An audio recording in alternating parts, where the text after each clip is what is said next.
तो चलिए दोस्तों, आज हम लोग पढ़ने वाले हैं एक्सरसाइज 11.1 का क्वेश्चन नंबर 7। ये क्वेश्चन बहुत ही इंपॉर्टेंट होने वाला है क्योंकि यह क्वेश्चन बहुत बार एग्जाम में आया है। तो चलिए बिना समय लॉस्ट किए हम क्वेश्चन की तरफ बढ़ते हैं। क्वेश्चन कह रहा है कि एक समकोण त्रिभुज की भुजाएं जिन कर्ण के अतिरिक्त दो भुजाएं दी हुई है 4 सेंटीमीटर और 3 सेंटीमीटर। एक समकोण त्रिभुज है जिसकी भुजाएं कर्ण के अतिरिक्त, मतलब कर्ण इसमें नहीं है, बाकी दो भुजाओं की माप एक 4 सेंटीमीटर एक 3 सेंटीमीटर है। इसकी रचना करना है। फिर एक अन्य त्रिभुज की रचना करना है इसके समरूप ही, जिसकी भुजाएं इस दी हुई त्रिभुज के संगत भुजाओं की 5/3 गुनी हो। 5/3 गुनी हो। तो सबसे पहला आपका काम होगा कि आप उस त्रिभुज को बनाएंगे, समकोण त्रिभुज को बनाएंगे। तो चलिए बनाते हैं हम समकोण त्रिभुज को। सबसे पहले हम ये 4 सेंटीमीटर का या 3 सेंटीमीटर, तो 4 सेंटीमीटर आसान है। 4 सेंटीमीटर का हम लाइन खींचते हैं। यहाँ पर देखिए 4 सेंटीमीटर का हम लाइन खींच रहे हैं। चलिए यहाँ पर 4 cm का आसानी से खींच सकते हैं आप। ये 4 cm हो गया आपका, दिखाई दे रहा है 4 cm। हाँ 4 cm का लाइन हो गया। अब यहाँ पर समकोण कह रहा है, यहाँ पर लिख दीजिए 4 cm। 4 नामकरण करना है तो नामकरण भी कर सकते हैं आप, BC। अब क्या, अब आपको यहाँ पर 90 डिग्री का एंगल बनाना है। देखिए बाबू, 90 डिग्री एंगल बनाने आता होगा आप लोगों को। कंपास सीधे इस लाइन के नोक पर रखना, नोक यानी बिल्कुल शीर्ष भाग पर, और एक बार कंपास को ये घुमाना ऐसे। देखिए घुमा दीजिए, घूम गया, घूम गया। इसके बाद यहाँ से एक बार रखिए कंपास और काटिए, एक बार काट लिए, फिर यहाँ रखिए कटान बिंदु पर और फिर एक बार काटिए। देखिए कट गया। और फिर अब यहीं पर रहने देना है कंपास को, फिर ऊपर काटना है। कट गया। फिर यहाँ पर 120 पर काटे हैं ना, दूसरा कटान पर रख कर, देखिए दूसरा पर रखें और फिर काटिए इसको। कट गया और ये काटा तो हमारा 90 डिग्री हुआ। अब इसको आप मिला लो। देखिए मिला लिया जाए, ऐसे आप मिला लेंगे। मिल गया।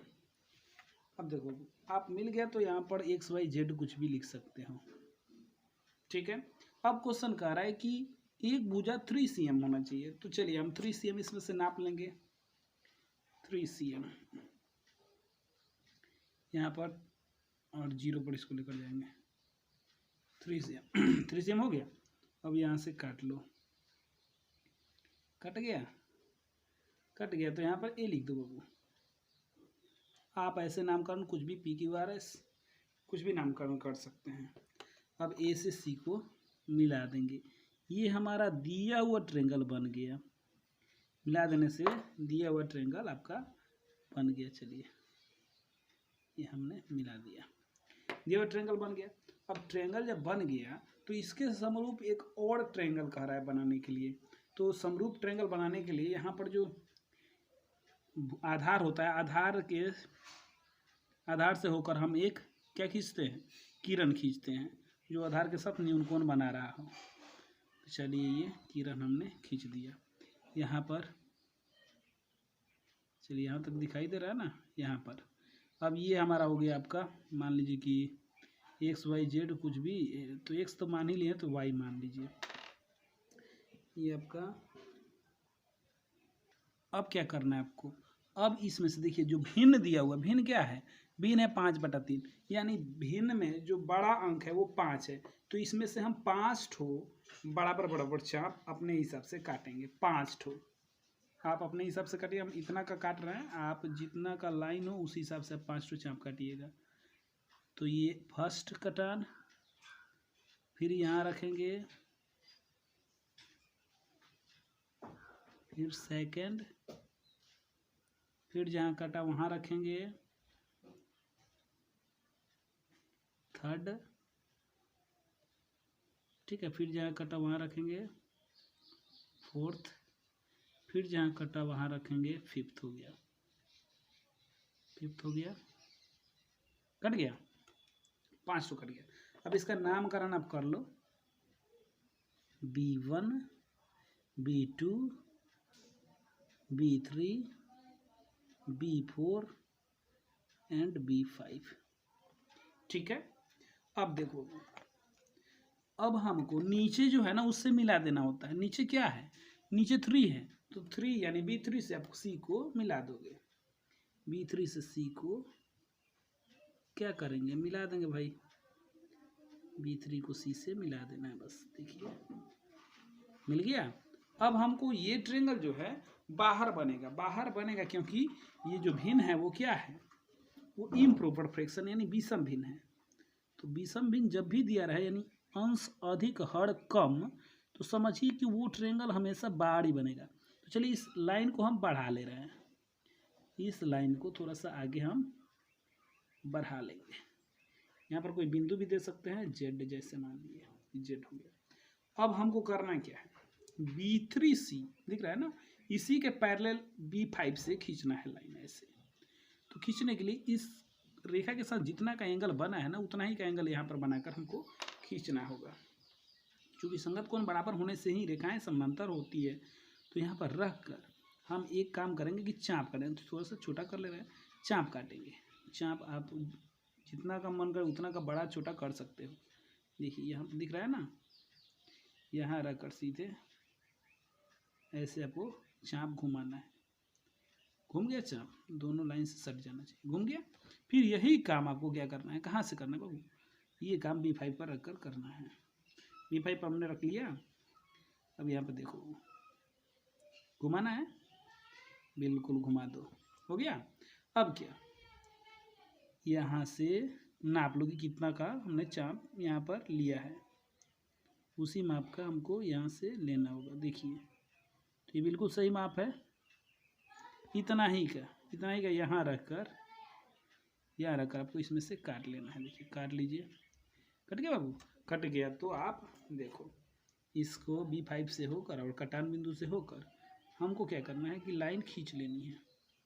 देख रहे हैं, लाइन आपको खींचना है। चलिए तो लाइन खींचने के लिए ये वाला स्केल का, ये पेंसिल का यूज करना है। ये खींचा गया, लाइन हो गया। अब नेक्स्ट काम क्या है, इसके यहाँ पर देखिए कितना डिग्री का एंगल बना, उतना ही डिग्री का एंगल यहाँ पर लाइन बनाकर ऐसे खींच लेना है। चलिए वही काम करना है हमको। यहाँ पर देखो, यहाँ पर कितने डिग्री का एंगल बना है, मन करे तो इसको बढ़ा घटा कुछ भी कर सकते हैं। तो चलिए हम बढ़ा लिए थोड़ा सा। क्या यहाँ पर रखकर काटेंगे, देखिए दिखाई दे रहा है, दिखाई दे रहा है ना। तो ये आपका कट गया। फिर यहाँ रखकर काटना है आपको उतना ही चाप का। चलिए काट लीजिए, कट गया, कट गया। अब काम करना है आपको कि ये नाप लेना है। देखो यहाँ से रखना है कंपास का नोक और फिर पेंसिल के नोक को इस लाइन पर सटाकर रख लेना है। दिख रहा होगा, रख लिए। नेक्स्ट काम करना है कि इसको उठाकर और यहाँ पर रखिए और काटिए। कट गया, देखिए कट गया, कट गया। तो लास्ट आपका स्टेप यही होगा कि आपको मिला देना है इसको आपको यहाँ से मिला देना है। देखिए ये वाला लाइन थोड़ा सा बढ़ाना पड़ेगा क्योंकि ये छोटा लाइन हो गया, इधर लिख दिए थे इसलिए।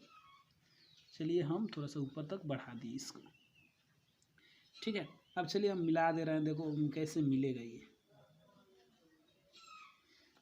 ये मिल जाएगा वैसे,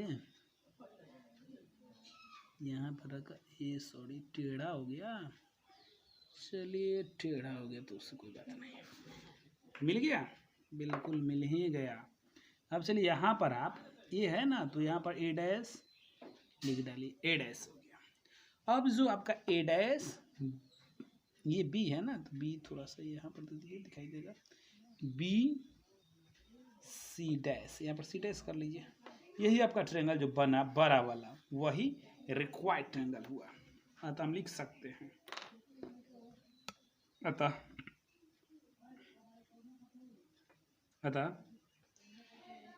A' BC' अभिष्ट त्रिभुज है। तो चलिए इसका स्टेप कैसे हम बनाएंगे, स्टेप ऑफ कंस्ट्रक्शन कैसे लिखेंगे। तो स्टेप ऑफ कंस्ट्रक्शन लिखने के लिए दिए हुए माप का एक समकोण त्रिभुज बनाया, बस। उसके बाद बी से एक किरण बी वाई नीचे की तरफ आधार से न्यून कोण बनाते हुए खींचा। अब बी वाई में से 5 बराबर बराबर चाप काटा। उसके बाद B3 को C से मिलाया। नेक्स्ट स्टेप होगा B3C समानांतर B5C डैश खींचा। नेक्स्ट स्टेप होगा CA समानांतर C डैश A डैश खींचा।